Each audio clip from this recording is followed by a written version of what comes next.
अस्सलाम वालेकुम। उम्मीद है आप सब खैरियत से होंगे। सबसे पहले मैं तमाम ट्रेनर्स और तमाम टीचर्स को इस टीचर्स ट्रेनिंग सीरीज़ में खुश आमदीद कहता हूँ। और ये ऐड करता चलूँ कि ये जो ट्रेनिंग सीरीज़ है ये सिर्फ टीचर्स के लिए नहीं है, बल्कि ये ट्रेनर्स के लिए भी है। और इस सीरीज़ में हम बहुत कुछ देखेंगे, बहुत कुछ डिस्कस करेंगे, लेकिन उनमें से चंद एक जो है वो मैं आपके साथ शेयर कर देता हूँ कि आने वाले सेशन में हम क्या चीज़ें देखने जा रहे हैं। तो सबसे पहले ये है कि एज अ टीचर आपको अपनी रिस्पॉन्सिबिलिटीज़ और जो रोल है उसकी क्लियर अंडरस्टैंडिंग हो जाएगी। अंडरस्टैंडिंग तो हमें है, लेकिन हम बात करें क्लियर अंडरस्टैंडिंग की तो वो आप में डेवलप हो जाएगी। उसके अलावा स्ट्रॉन्ग टीचिंग माइंडसेट, इसको कैसे डेवलप किया जा सकता है, इस सीरीज़ में हम इसको भी देखेंगे। उसके अलावा एक क्रिटिकल इशू जो है हमेशा जो टीचर्स के लिए चैलेंजिंग रहा है वो है classroom management and student engagement. तो हम इस सीरीज़ में इस पर भी फोकस करेंगे कि क्लासरूम को कैसे प्रॉपर्ली मैनेज किया जा सकता है, उसको कैसे आप इम्प्रूव कर सकते हैं, और जो स्टूडेंट इंगेजमेंट है उसको कैसे मेंटेन रखा जा सकता है, तो हम इसके बारे में भी डिस्कस करेंगे। उसके बाद जो कम्युनिकेशन और इंटरेक्शन स्किल्स है उसको कैसे इन्हांस किया जा सकता है, तो हम इस पर भी बहस करेंगे। उसके अलावा जो लेसन प्लानिंग है वो कैसे की जा सकती है, और सिर्फ लेसन प्लानिंग नहीं, यहाँ हम देख रहे हैं इफेक्टिव, तो हम इफेक्टिव लेसन प्लानिंग की बात करेंगे, क्योंकि लेसन प्लान तो हमारे टीचर्स को मालूम है कि लेसन प्लान्स कैसे बनाए जाते हैं। हम बात करें इफेक्टिव लेसन प्लान्स की तो हम उसको देखेंगे। और ऑर्गेनाइजेशन स्ट्रेटजीज, यानी कि जो लेसन प्लानिंग है इसको कैसे प्रॉपरली ऑर्गेनाइज किया जा सकता है, इसको भी हम देखेंगे। उसके अलावा असेसमेंट एंड इवेल्युएशन, इसके जो प्रैक्टिकल मेथड्स हैं उनको भी हम डिस्कस करेंगे कि कैसे जो है हम उसको इम्प्रूव कर सकते हैं, और उसमें क्या इनोवेटिव आइडियाज़ हैं उसको भी हम देख लेंगे।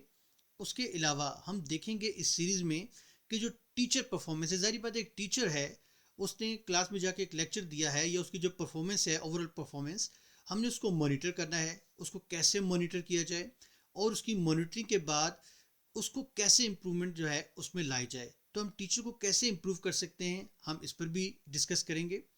उसके अलावा जो रियल क्लासरूम सिचुएशंस हैं उनमें जो लर्निंग है उसको अप्लाई करने की टेक्निक्स क्या हैं, कैसे उन टेक्निक्स को अप्लाई किया जा सकता है, हम इसको भी डिस्कस करेंगे। उसके अलावा जो as a teacher professional growth है उसकी जो बेस्ट प्रैक्टिसेस हैं वो क्या हैं, उसकी अवेयरनेस भी आपको दी जाएगी। और उसके अलावा हम इस सीरीज़ में ये भी सीखेंगे कि हम कैसे कॉन्फिडेंट हो सकते हैं कि जो हमारे लर्नर्स हैं, यानी कि जो हमारे स्टूडेंट्स हैं, उनको हम कैसे लीड कर सकते हैं, हम एज अ मेंटोर कैसे काम कर सकते हैं, और कैसे उनको इंस्पायर कर सकते हैं। तो यहाँ मैं एक चीज़ और बताते चलूँ कि जो लर्नर की टर्म है वो सिर्फ स्टूडेंट के लिए नहीं है, बल्कि यहाँ लर्नर से मुराद टीचर भी है। तो जब भी आगे लर्नर की टर्म आती है तो उससे मुराद सिर्फ स्टूडेंट नहीं है, बल्कि हम उसे टीचर की बात कर रहे हैं। अब सबसे इंपॉर्टेंट क्वेश्चन जो एज अ टीचर हमारे जेन में आता है कि अगर कोई ट्रेनर आ रहा है, हमें कहा जाता है कि एक ट्रेनर आ रहा है, उसने आपको ट्रेनिंग देनी है फलां टॉपिक पर, तो पहला क्वेश्चन जो हमारे जेन में आता है वो ये है कि जो ट्रेनर है उसकी प्रोफाइल क्या है। प्रोफाइल से मुराद उसकी क्वालिफिकेशन है, उसका एक्सपीरियंस है, उसकी एक्सपर्टीज़ है। तो ये क्वेश्चन हमारे जहन में आता है कि उसकी प्रोफाइल क्या है। अब जो ट्रेनर की प्रोफाइल है ये इंपॉर्टेंट क्यों है? इंपॉर्टेंट इसलिए है कि जो लर्नर्स हैं, मैं फिर बताता चलूँ कि लर्नर से मुराद हर जगह जो है वो स्टूडेंट नहीं है, बल्कि लर्नर से मुराद टीचर्स भी है। तो यहाँ हम टीचर्स की बात करें, लर्नर से मुराद टीचर्स की बात करें हैं। तो जब ट्रेनर है वो एक ट्रेनिंग के लिए आता है तो उसकी प्रोफाइल का जानना इसलिए ज़रूरी है क्योंकि जो लर्नर्स हैं, यानी जो हमारे टीचर्स हैं, उनमें ट्रस्ट बिल्ड होता है, क्रेडिबिलिटी बिल्ड होती है, और कॉन्फिडेंस बिल्ड होता है। और अगर हमें टीचर की एकेडमिक क्वालिफिकेशंस, प्रोफेशनल एक्सपीरियंस या प्रैक्टिकल एक्सपीरियंस जो है उसके बारे में मालूम हो जाए, तो फिर जो ट्रेनिंग की क्वालिटी है उसको हम मेंटेन रखते हैं। फिर हमारी प्रॉपरली जो अंडरस्टैंडिंग है वो डेवलप हो जाती है, और ट्रेनर जो हमें इंस्ट्रक्शंस दे रहा होता है हम उसको प्रॉपरली फॉलो करने की कोशिश भी करते हैं, अगर उसकी प्रोफाइल स्ट्रांग है तो। अब उसके बाद हम देखते हैं कि अगर जो लर्नर्स हैं, यानी टीचर्स हैं, उन्हें ट्रेनर के बैकग्राउंड के बारे में जब पता चल जाता है, प्रोफाइल के बारे में पता चल जाता है, तो उसका रिजल्ट क्या है, उसकी आउटकम क्या होती है। जाहिर बात है जो टीचर्स हैं वो कॉन्फिडेंट होते हैं, मोटिवेटेड होते हैं कि हमारी लर्निंग होगी। उसके अलावा जो ट्रेनर है उसकी जो भी गाइडलाइन है या जो भी इंस्ट्रक्शन है उसको वो सीरियसली सुनते हैं और उसको वो वैल्यू देते हैं। उसके अलावा जो ट्रेनिंग सेशन है वो क्या होता है, हमारा फोकस हो जाता है, मीनिंगफुल हो जाता है और इफ़ेक्टिव हो जाता है। और अगर ऐसा है, यानी कि हमें एज अ लर्नर जो ट्रेनर है उसके बैकग्राउंड के बारे में पता चल जाता है। तो क्या होता है उससे कि जो ट्रेनिंग है हमें मालूम होता है कि वो वेल इन्फॉर्म्ड होगी, प्रोफेशनली गाइडेड होगी और रियल वर्ल्ड जो एक्सपीरियंस है उस पर बेस्ड होगी। तो ये इसका फ़ायदा है। तो इसलिए कोशिश करें कि जब एज अ ट्रेनर मैं अगर बात करूं कि जब मैं एज अ ट्रेनर कोई ट्रेनिंग के लिए जाऊंगा तो सबसे पहले मैं अपनी प्रोफाइल को डिस्कस करूंगा। इसी तरह जब कोई टीचर किसी ट्रेनर के बारे में सुनता है कि ट्रेनर आ रहा है तो उसको भी चाहिए कि सबसे पहले उसकी प्रोफाइल को स्टडी करे। तो इसलिए आज के इस सेशन में मैं सिर्फ अपनी प्रोफाइल जो है उसको डिस्कस करूंगा और नेक्स्ट सेशन में हम जो है टॉपिक्स को डिस्कस करेंगे। तो सबसे पहले मैं अपने इंट्रो से स्टार्ट करता हूँ। मेरा नाम काशिफ ताहिर है। मैं एज अ ट्रेनर काम कर रहा हूँ, एजुकेटर और एकेडमिक कोऑर्डिनेटर। तो इस प्रोफाइल में मैं अपनी क्वालिफिकेशंस, प्रोफेशनल एक्सपीरियंस और टीचिंग बैकग्राउंड उसके बारे में डिस्कस करूँगा। सबसे पहले आपके सामने मेरी बेसिक क्वालिफिकेशंस हैं कि मैंने जो है वो डिप्लोमा किया कंप्यूटर साइंसेज में, DCS। अभी जो लेटेस्ट है वो है DIT, diploma in information technology. लेकिन मैंने सबसे पहले DCS किया 2001 में Punjab board of technical education Lahore से। उसके बाद कुरान कोरेस्पोंडेंस कोर्स मैंने इसको भी किया दावा अकेडमी से।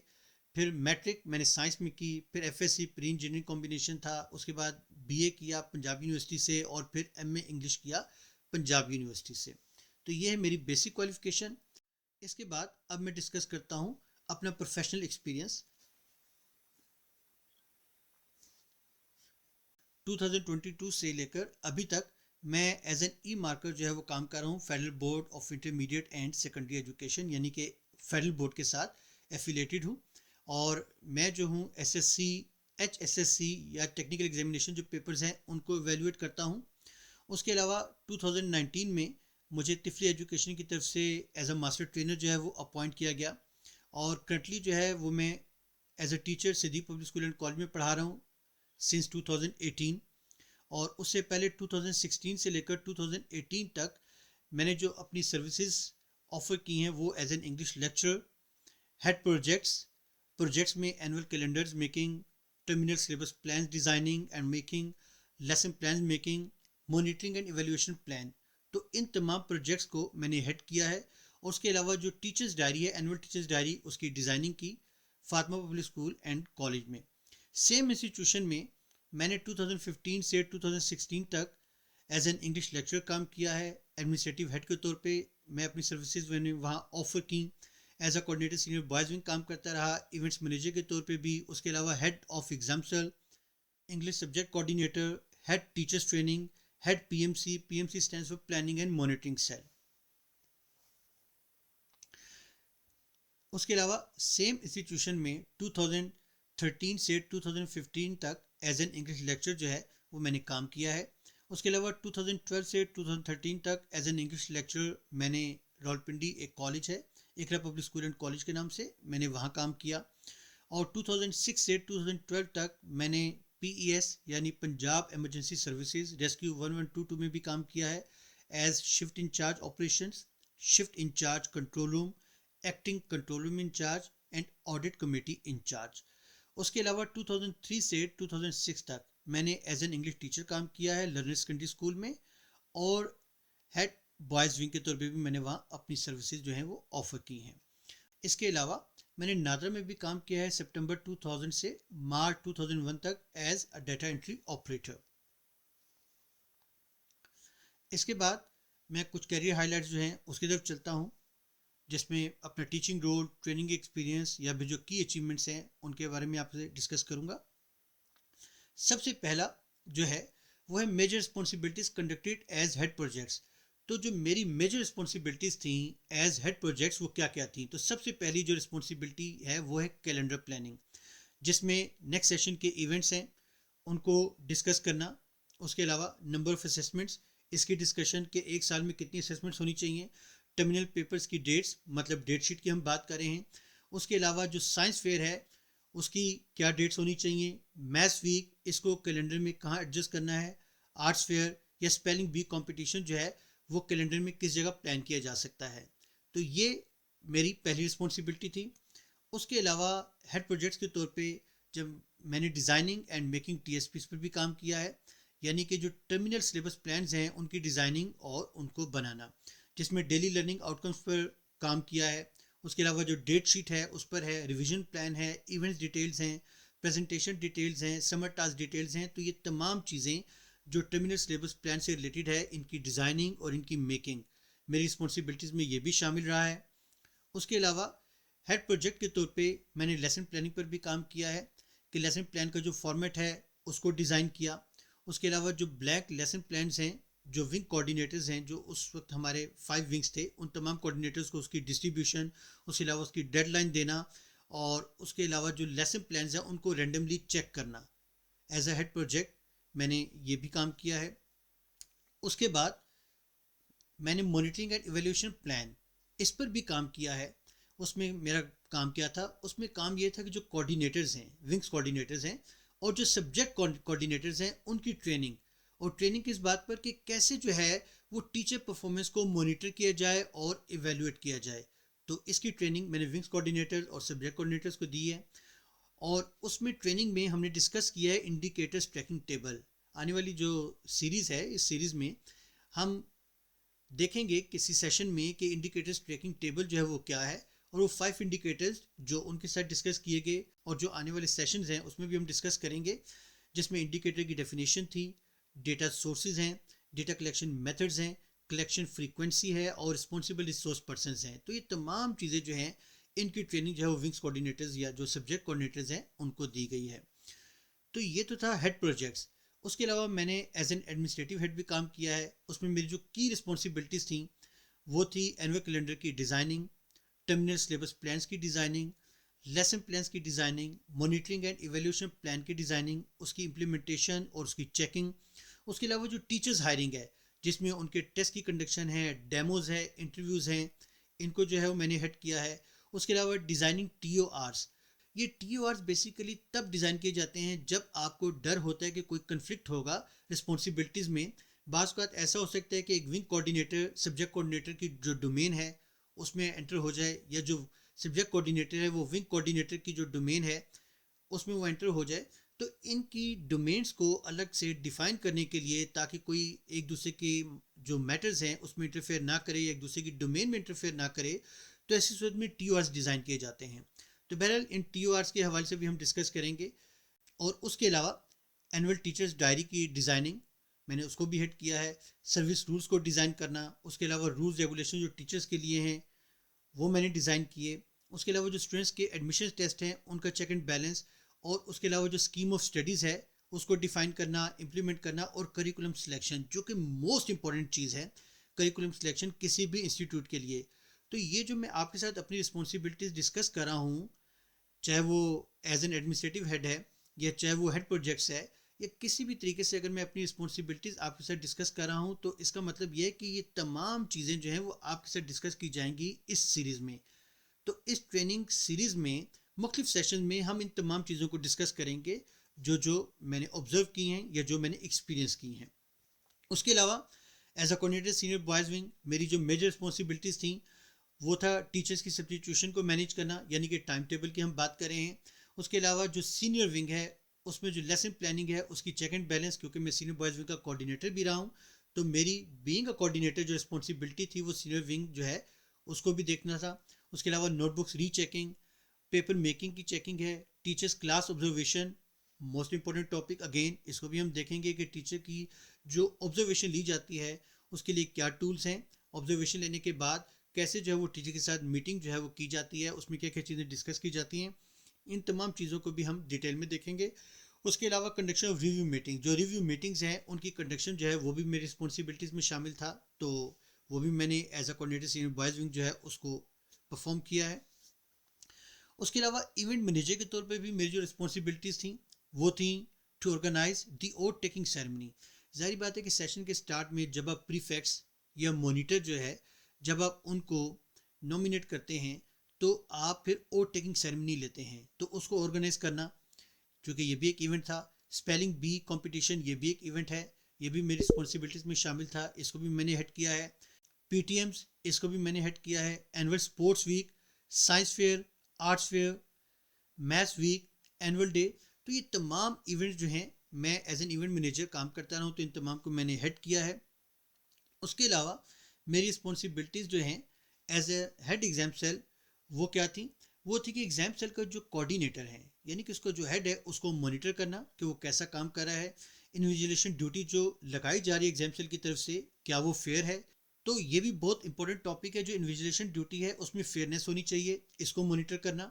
उसके अलावा जो स्टूडेंट्स का सीटिंग प्लान है, उसको मॉनिटर करना। और ये मोस्ट इंपॉर्टेंट टॉपिक है। जाहिर बात है कि जब आप स्टूडेंट इंगेजमेंट की बात करते हैं या क्लासरूम मैनेजमेंट की बात करते हैं, तो स्टूडेंट्स सीटिंग प्लान ये भी मोस्ट इंपॉर्टेंट टॉपिक है, इसको भी हम डिस्कस करेंगे। उसके अलावा जो डेडलाइंस हैं मुख्तलिफ टास्क के हवाले से टीचर्स को देना एग्जाम सेल की तरफ से, उनको भी मॉनिटर करना कि क्या डेडलाइंस जो हैं वो फिजिबल हैं।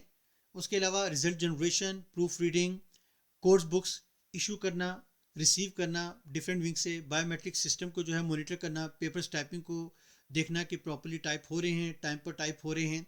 उसके अलावा papers making, marking duty, class wise students record, academic indicators checking sheet issued और रिसीव्ड, या फिर असेसमेंट्स की प्रिंटिंग है, टर्मिनल पेपर्स की प्रिंटिंग है, क्विजेज हैं, नोटबुक चेकिंग की प्रिंटिंग है, या फिर लेसन प्लान जो फॉर्मेट हैं उसकी प्रिंटिंग, या पीटीएम रिपोर्ट्स की प्रिंटिंग, या फिर जो वर्कशीट्स हैं उनकी प्रिंटिंग। इन तमाम को मॉनिटर करना है कि एग्जाम सेल जो है इनको प्रॉपर्ली जो है वो मैनेज कर रहा है, उसे ऑर्गेनाइज हो रहा है।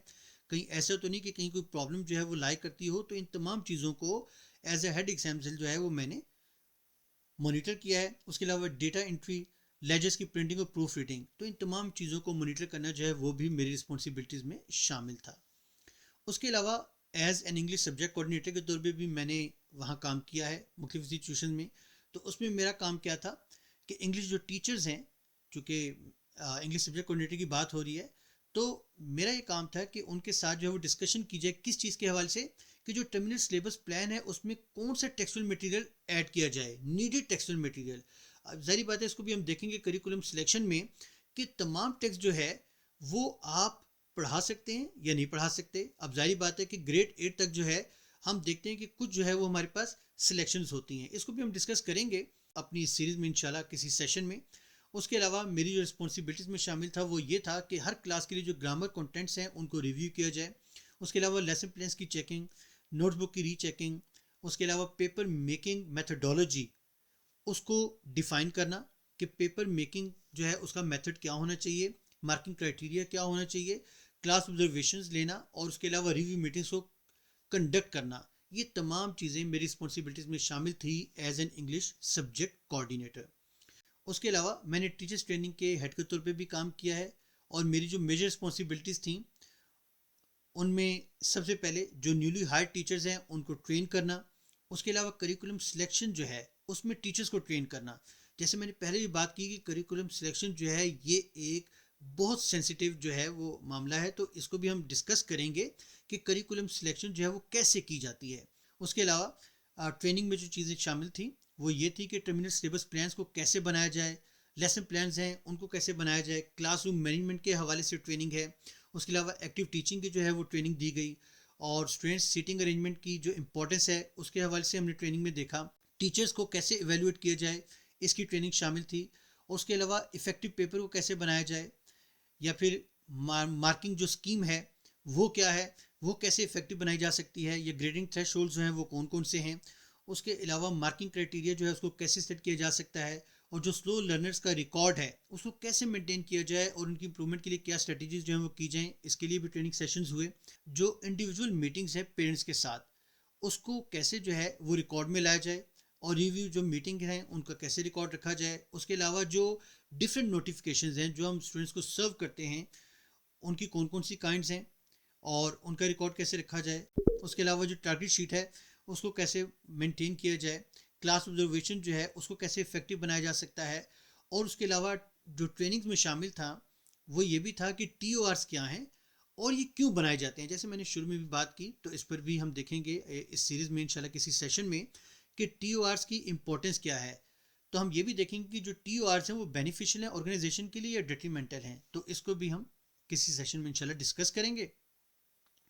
उसके अलावा एज अ हेड PMC मैंने काम किया है, यानी कि प्लानिंग एंड मॉनिटरिंग सेल के हेड के तौर पे। उसमें जो मेरी रिस्पॉन्सिबिलिटीज़ थी वो ये थी कि जो अपकमिंग सेशन है उसके कैलेंडर्स की डिज़ाइनिंग, उसके अलावा अपकमिंग सेशन जो है उसके टर्मिनल सिलेबस प्लान की जो है वो डिज़ाइनिंग, और जो एनुअल सिलेबस है उसको रिव्यू करना, और उसके अलावा जो लर्निंग आउटकम्स हैं उनको सुपरवाइज करना, जो ओल्ड टीएसपीज हैं उनसे न्यू टीएसपी पर उनको ट्रांसफ़र करना। उसके अलावा जो लर्निंग आउटकम्स हैं जो कि टीएसपी में दिए गए हैं उनको कैसे जो है वो मॉनिटर किया जाए कि उनकी प्रॉपर्ली टाइपिंग हो रही है। उसके अलावा पेपर मेकिंग है, मार्किंग सिस्टम को रिव्यू करना, उसके अलावा टारगेट शीट्स पर चेक एंड बैलेंस, वो भी मेरी रिस्पॉन्सिबिलिटीज़ में शामिल था। टीचर्स की मंथली परफॉर्मेंस उसको मॉनिटर करना, record keeping, lesson plan preservation procedures, terminal syllabus preservation procedures, slow learners की जो ट्रैकिंग प्रोसीजर है उसको देखना, टीचर्स परफॉर्मेंस जो एनुअल रिपोर्ट है उसको देखना, फिर teachers activity trekking sheet in free blocks, इसको जो है मॉनिटर करना, और उसके अलावा यंग मुस्लिम एकेडमिक्स ट्रैकिंग प्रोसीजर। तो जिस इंस्टीट्यूशन में मैंने काम किया है उनका एक अलग से डिपार्टमेंट था यंग मुस्लिम्स का, जिसमें कुरान के हाफिज जो बच्चे हैं उनको रखा जाता था, या फिर वो बच्चे जो कि हिफ्स कर रहे हों तो उनको यंग मुस्लिम कहा जाता था। और उनके लिए एकेडमिक जो ट्रैकिंग प्रोसीजर है वो क्या है, वो मेरी रिस्पॉन्सिबिलिटीज़ में शामिल था। और जो टीचर्स की जो सीवीज़ हैं उनका प्रॉपरली रिकॉर्ड जो है मेंटेन करना सब्जेक्ट वाइज। तो ये तमाम एज अ हेड पीएमसी मेरी रिस्पॉन्सिबिलिटीज़ में शामिल था। उसके अलावा एज अ लेक्चर या टीचर जो है मैंने काम किया है जिसमें टर्मिनल सिलेबस प्लान्स हैं। पहले तो मैंने एज अ हेड मैंने आपको बताया, तो अब मैं आपको बता रहा हूँ कि जब मैं लेक्चर था या टीचर था तो तब मेरी रिस्पॉन्सिबिलिटीज़ में शामिल था टर्मिनल सिलेबस प्लान को बनाना। जाहिर बात है कि जब तक मैं खुद इसको नहीं बनाता तब तक मैं किसी को कैसे जो है वो गाइड कर सकता हूँ, तो इसलिए इस प्रोसेस से गुजरना भी ज़रूरी था। तो टर्मिनल सिलेबस प्लान्स की मेकिंग है, लेसन प्लान्स की मेकिंग है, प्रेजेंटेशन की डिज़ाइनिंग है स्टूडेंट्स के लिए, और उसके अलावा जो स्लो लर्नर्स हैं उनके लिए इफेक्टिव स्ट्रेटजीज को बनाना। तो ये मेरा काम था एज अ लेक्चरर या फिर एज अ टीचर। अब मैं मुख्तसर सा जो नोटेबल अकम्पलिशमेंट है उसको भी डिस्कस कर लेता हूँ।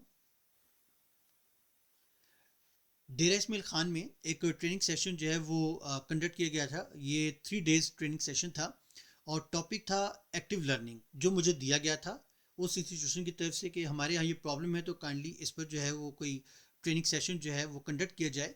तो मैंने वहाँ ट्रेनिंग सेशन कंडक्ट किया था इस हवाले से।